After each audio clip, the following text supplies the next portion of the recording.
And the Masters of the Universe. I am Adam, Prince of Eternia and defender of the secrets of Castle Grayskull.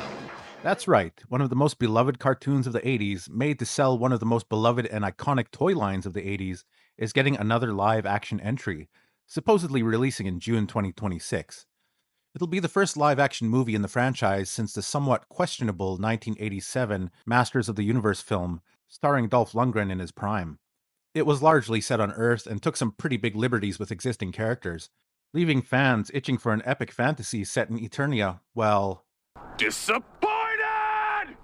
But hey, Courtney Cox and Tom Paris were in it, so that's cool. For those who may not be aware, the love this franchise has cannot be understated. When it was airing on TV, it was a cultural phenomenon.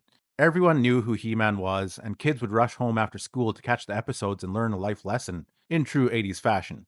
The ones who protect us and teach us and love us, they are the ones we call mother and father. And they deserve the same kind of love from us. Sure, it was a cartoon for kids, which some would call a glorified advertisement for the toys, but the stories were engaging, and some pretty influential writers worked on the series, like Paul Dini, who went on to work on Batman the Animated Series, and J. Michael Straczynski, who went on to create Babylon 5. So there was some pedigree there. The He-Man toys were big, chunky, and hyper-masculine, in line with the action heroes of the time. But there were some excellent female characters as well, and an entire cartoon dedicated to She-Ra, He-Man's twin sister.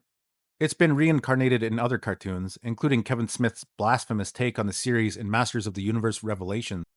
But the kids who grew up with it never forgot it, and they're a passionate group of fans who still hold the franchise in high regard. So I suppose it's a smart move by Mattel to take another crack at a live-action Masters of the Universe movie. Seeing as how 80s nostalgia is in full swing, there's a large built-in fan base, and the technology to bring Eternia to life is now readily available as opposed to 1987, when, let's face it, the decision to film scenes in a small town was probably made for budgetary reasons. But the real impetus behind this project is the Mattel Cinematic Universe, the MCU. Wait, what? That's right. The billion-dollar success of Barbie prompted Mattel to embark upon its own cinematic universe, much like the actual MCU, with no less than 45 potential titles, according to the New Yorker, but with somewhere around 17 films already announced, including Hot Wheels, Polly Pocket, Uno, Matchbox, as if you needed another movie based on a toy car brand, Barney, which, according to a Mattel exec via the New Yorker, quote, would lean into the angst and disenchantment of millennials who grew up with the series, end quote. Sounds fun. Magic 8 Ball, Boglins, which I would actually love to see, and a whole host of other titles, including, of course, the subject of this video, Masters of the Universe. It's being directed by Travis Knight, who's best known for directing Bumblebee. I've never seen it. I checked out of the Transformers movies a long time ago, but I've heard it's one of the better ones. More importantly for us at the moment, though, is that we've gotten more casting details and a first look at some frames from the set. So let's take a look at that lineup. I'll talk about He-Man last because it'll lead into a whole other tangent. So starting with Tila, we have Camila Mendez, playing the captain of the guard, who's also Man-at-Arms and the Sorceress's daughter. Hollywood hates redheads apparently, so, they got someone of Brazilian descent to play the reddest of headed women in all of Eternia. She is easy on the eyes, and I can imagine a fantasy-type swordswoman, I guess, but Tila? Not so much. Looking at her filmography, it seems she's mostly been in teen comedies or romantic comedies. So, perfect for He-Man? Alison Brie is Evil-Lyn. You might recognize her from Community. She's also done a lot of comedies and romantic comedies, though she's been in some dramas and a couple horror movies like Scream 4 and The Rental. I don't know about this one. I'm sure she can pull an evil henchwoman off, but I don't see the menace or real threat in that face. I'm having a hard time imagining her in a serious evil role, but I can see a comedic evil character in her easily, which worries me. Alison Brie glowering at the camera isn't what I'd call the most threatening of experiences. Someone like Aubrey Plaza I could see in that role easily. As much as I hated the Agatha show, she has the look. Alison Brie just doesn't measure up in my opinion. Then we have Idris Elba as Man-at-Arms, and Hollywood's doing it again, aren't they?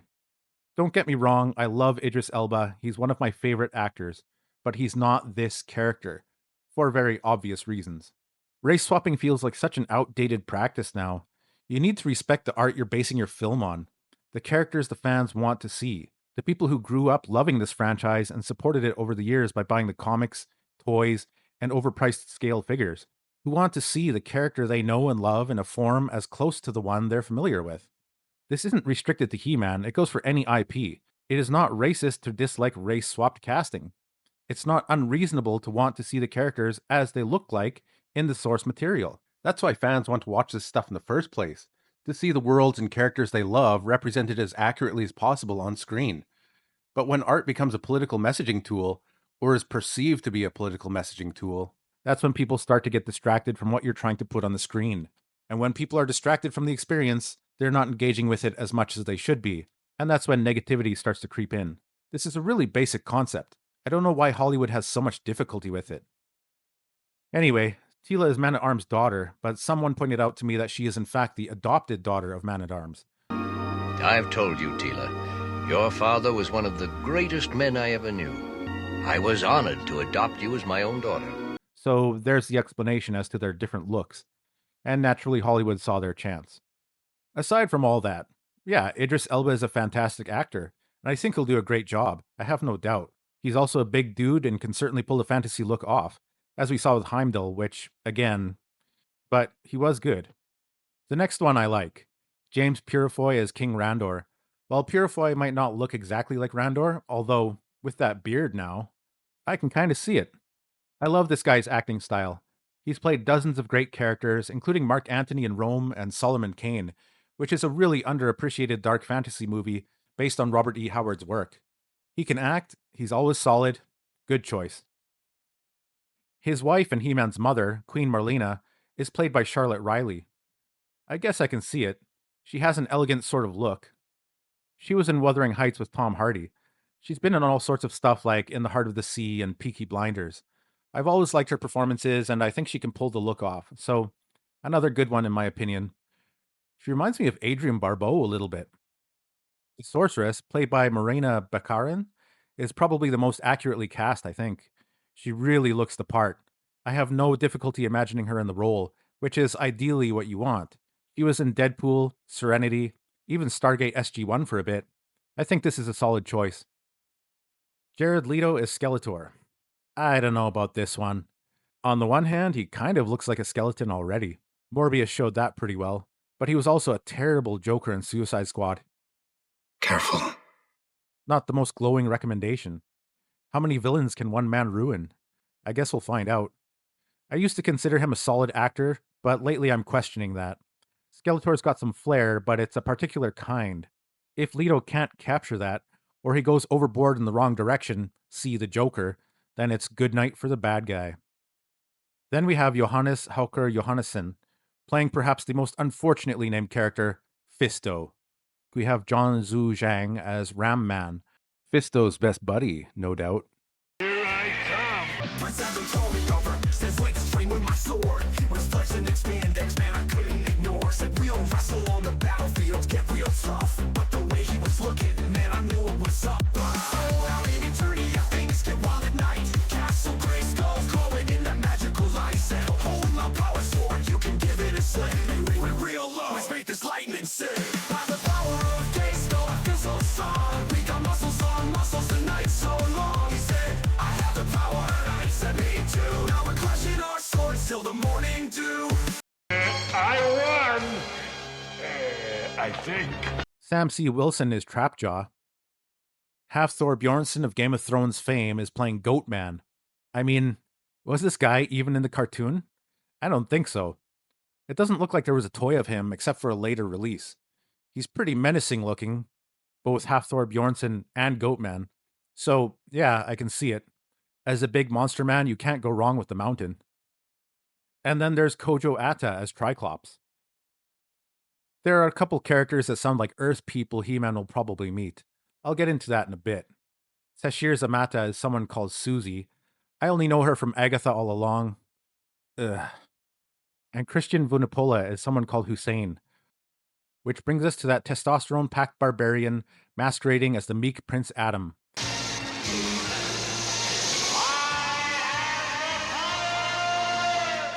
We have He-Man, played by Nicholas Galitzin, who... Doesn't exactly scream masculinity. I mean, oh, look, there's Doctor Who. But maybe it isn't fair to judge by looks alone. Let's check out what he's been in. It looks like a bunch of mid to low rated romance movies and teen comedies. There's always been that joke about He Man being gay, but it looks like the casting director's taken it to heart. I have no idea what you're talking about. You're as thick as it gets. I don't know, none of these is screaming He Man to me. I'd be lying if I said this isn't worrying to me at all. I'm feeling more of a Barbie slash Ken vibe than a Dolph Lundgren in peak condition vibe. If experience on a project matters, then this guy's got comedy and drama experience, but I'm not seeing anything in the way of action or fantasy. And it looks like these are all streaming movies or TV series. If I'm being honest, from this casting alone, I get the feeling that this movie's going to lean more in the Barbie direction, like a parody rather than a serious fantasy set in Eternia. And we do have some recent photos from the set with Prince Adam in costume that support that idea. Setting the obvious Earth setting aside for now, I think he looks fairly good for the role here, despite the earlier pictures I showed you. I can see some similarities to He-Man there. Definitely Prince Adam, with the pink shirt and white tee underneath. But man, why couldn't it be someone like Chris Hemsworth or Alan Ritchson from Reacher? You need someone buff to play He-Man. Simple as that. That's the entire basis for the character. It's He-Man. Come on. Looking at the set pictures, they got the power sword right, at least. It's a lot better than the 1987 version, but it looks like that's all they got right.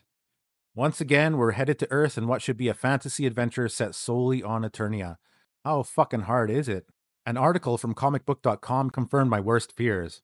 This new Masters of the Universe movie will see Galitzin's He-Man get transported from his homeworld of Eternia to modern-day Earth, where he loses his power sword. The film picks up with Prince Adam having been stranded on Earth for 20 years, searching for the power sword while also going through some much-needed personal growth. Oh, sounds riveting. Of course, by the time He-Man tracks down the sword, it'll be a race against the clock to stop his foe Skeletor from threatening one or more realms. So, we're going to get a whole lot of modern day LA and just a sneak peek at Eternia, just like the 1987 movie, which is considered a monumental fuck up, besides its campy charm. The article continues. Knight's reboot film will be going with a very different kind of approach, one that already feels more in line with Barbie than a Marvel movie. According to the He-Man actor himself, look, what I will say is our version is quite different from the original animation, which we all agree was camp within its own right and worked so well for the time. So I guess he means that the very foundation the franchise is built upon is passé and unfashionable. Kinda reminds me of someone else talking about a timeless cartoon. I just mean that it's no longer 1937, and we absolutely wrote a Snow White that is She's not going to be saved by the prince. She's not going to be saved by the prince, and she's not going to be dreaming about true love. She's dreaming about becoming the leader she knows she can be. What is it with this generation? Galitzin continues. But there's been a couple of iterations, obviously since there was the Revelation version of Masters of the Universe and the comics themselves. And we're very much treating our script as Bible, you know? Great.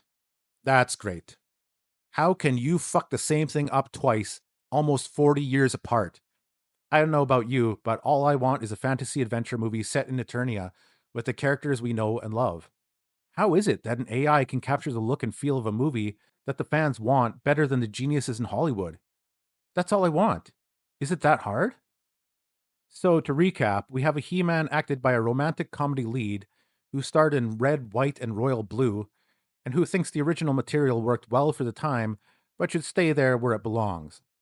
We have Attila, who isn't a redhead, and who is also a romantic comedy actress, a race-swapped man-at-arms, Ram Man, and Triclops, and a plot that seems to be mostly set on Earth in a movie being produced by the company that seems to be taking all its lessons from Barbie, which, by the way, was a feminist nightmare of a movie with all the wrong messages and one real takeaway. Just how much a man can achieve when he isn't held back by an overbearing woman. A few characters feel really appropriate, like the Sorceress, King Randor, and Fisto, but the main actors, He-Man and Tila, with their teen romance/comedy backgrounds, don't inspire confidence for me at all. Casting directors pick people for a reason, and it isn't just looks. So if they're looking for young people with that acting background, I take it as a warning sign. I know it's early days and things can change, but from what I'm seeing here, I'd consider this thing dead in the water. For the fans, anyway. I'd wager the 1987 version will have more charm than this thing when all is said and done. This seems like yet another franchise movie being repurposed for a modern audience by hacks who either know nothing about the original material and the love people have for it, or they just don't care. Well, that's all I've got for now. Let me know what you think in the comments below, and as always, thanks for watching.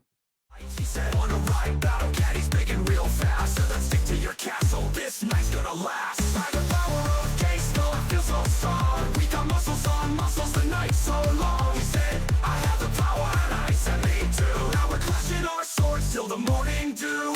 Militaurs out there, but we don't got time. Too busy exploring this mountain to climb. Magic is surging, the tension is high. When Prince Adam transforms, oh boy, what a guy! Go outside, nerd. Get out. Go. I ain't got time to be distracted by your worthless chime-ins. Go on.